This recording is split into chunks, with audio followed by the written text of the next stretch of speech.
Hello అండి, welcome to Tanvi talks.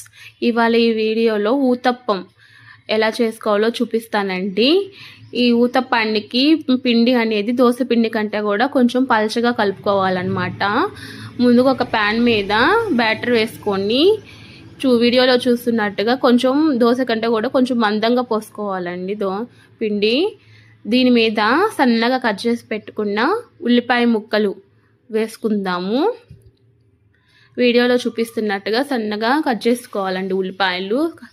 అలాగే carrot మనం తురుపెట్టుకున్న క్యారెట్ కూడాను వేసుకుందామండి. ఇది ఊతప్పం చాలా టేస్టీగా ఉంటుంది. చట్నీ కూడా అవసరం లేదండి, ఉట్టిదే తినేసేయచ్చు అనమాట.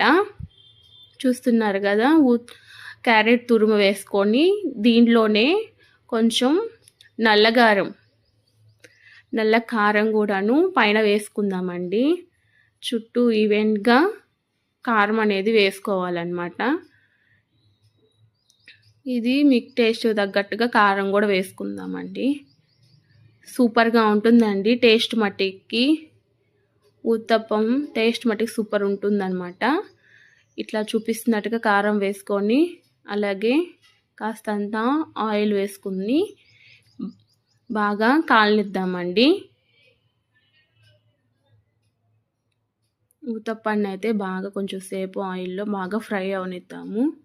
ఒక సైడ్ కాలిన తర్వాత మళ్ళీ రెండో సైడ్కి కూడా తిప్పుకొని రెండో సైడ్ కూడాను బాగా కాలనిద్దామండి. అంతే.